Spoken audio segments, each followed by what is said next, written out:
say ODUWOLE, and today I'm here at Accra, Ghana, in front of the National History Museum for my 2012 National History Day project on Revolution, Reaction, Reform, and History, the Ghana Revolution. During my visit to Ghana, I was privileged enough to interview a Ghanaian businessman, a local fisherman, and the two presidents who have ruled Ghana for 28 out of the last 31 years, President Jerry Rawlings and President John Kufuor.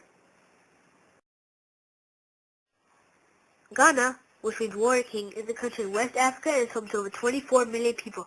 Its capital is Accra and is neighbored to Togo to the east, Cote d'Ivoire to the west, Burkina Faso to the north, and the Gulf of Guinea. Ghana has a rich history of Ashanti kingdoms ruled by kings, gold trading, and finally, after being under British colonial rule, became the first sub-Saharan African country to gain its independence in 1957. After Ghana's independence from the British on March 6, 1957, the country began to grow socially and economically under President Kwame Nkrumah, who was elected president in 1960.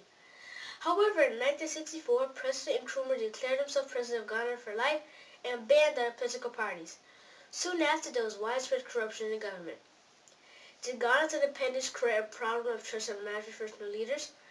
Well, possibly, because less than 10 years after Ghana's independence, President Nkrumah was overthrown in the country's first military coup, led by General Joseph Ankara.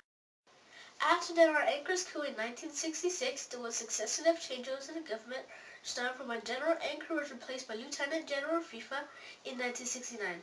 The government then switched to civilian rule, led by Dr. Kofi Busia of the Progress Party in that same year. However, military rule returned again on January 1972, when Colonel Ignatius Achiampong took over. And yet there was another coup in 1978, led by General Frederick Kufuor. During all the coups and changeovers, the corruption had increased and the country had economically worsened. What events could have possibly put the country back on track? What happened next would change the course of Ghana's history.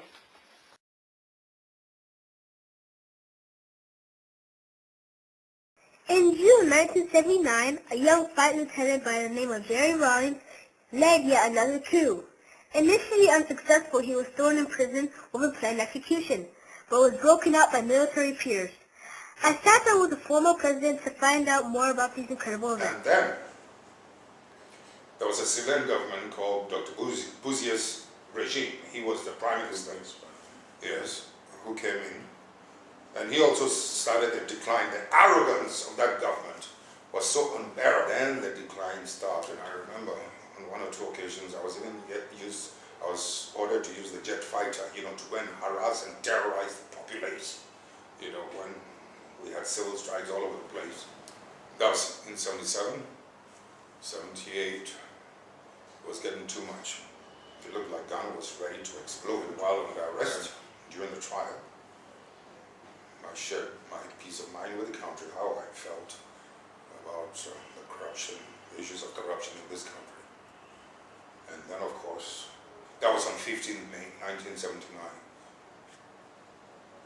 One Monday, June 4th, following 15th May, I think WPA was going to be executed when the ranks, knowing who I was and what I stood for, what I had to say, just exploded. The very thing I was trying to prevent got me out of the cell.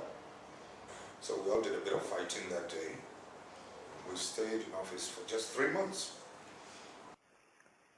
Then Flight Lieutenant Rawlings allowed the previously scheduled elections to continue and handed over power in July 1979, when Hale Lyman was elected president. However, the new civilian rule continued the corruption, and with economic conditions deteriorating even further, Flight Lieutenant Rawlings staged another coup on December 31st, 1981. This time he retained power and was named chairman of the Provisional National Defense Council. Ghana, 31st December 1981. Today, we initiated a holy war. Flight Lieutenant Jerry Rawlings stages his second coup. To this end, the following measures are hereby taken. 1. The 1979 Third Republican Constitution of Ghana is suspended. 2. For the avoidance of any doubts, the following are emphasized. A. The President, the Vice President, and all ministers and their deputies are dismissed from office. B. Parliament is dissolved. C. The Council of State is abolished. D. All political parties are proscribed. It is therefore illegal for any person or persons to belong to or operate under any party. Rawlings continued as head of state until 1992, when a new constitution was passed and he was elected president, not under military but under civilian rule.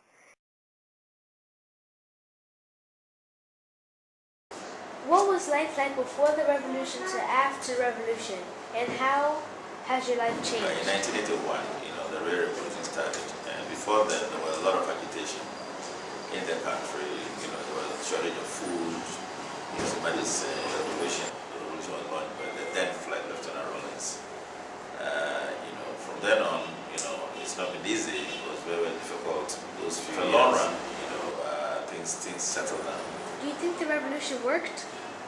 Yeah, it did. Thank God, democracy is not. What was life like for you before the revolution? And what was like for you after the revolution? For my things are very hard, as of my change. Things are very changing. The revolutionary action of Rawlings started the country into a path of stability, such that further successful elections were possible in 2000. But could this momentum of growth and stability continue? John Kufuor, an Oxford graduate of politics, philosophy, and economics, returned from England to become the youngest cabinet member at 74 foreign minister at age 30. He went on to win the 2000 elections in the opposition party to Rawlings in the first peaceful transfer of government in Ghana's history. With Ghana on path to stability and economic growth, could this new leader continue this course when other African countries were still struggling with issues or corruption and mismanagement? President Kufuor, a man of revolutionary ideas, explained to me what actions he took during his presidency. When my government took office in 2001, the economy was not in a good position. In fact, Ghana was heavily indexed, so I had to take a measure, an initiative called the Highly Indebted Poor Countries Initiative with the International Monetary Fund. Did that in 2001, and by the year 2003, the international community adjudged Ghana as restored back to healthy economy and governance. So by year 2004-2005, my government had introduced the National Health Insurance Scheme so that as many of our people as possible could access affordable health care. We also introduced free and compulsory basic education for all the children of Ghana from age 4, that is kindergarten, through to age 15 at the expense of the state. How do you think this will impact the country? Well, it was during my government's tenure that we discovered the web, and I believe that was also part of the way the world of business saw how well my government was performing. In my time, it seemed like the international business community became confident that their investment would not be lost here. From the revolutionary actions of a young flight lieutenant to revolutionary ideas of an Oxford graduate who have helped set the country to economic growth, Ghana has become the model of democracy and stability in Africa. Such that when the first ever African-American president, President Barack Obama, made his first state visit to Africa, he chose Ghana to visit first, even ahead of his dad's home country of Kenya. That is revolution, reaction, reform, and history. My name is Zuriel, and this has been my 2012 National History documentary. I hope you enjoyed watching. Thank you. The kite of freedom cannot fly high if it's not held by a firm arm of justice.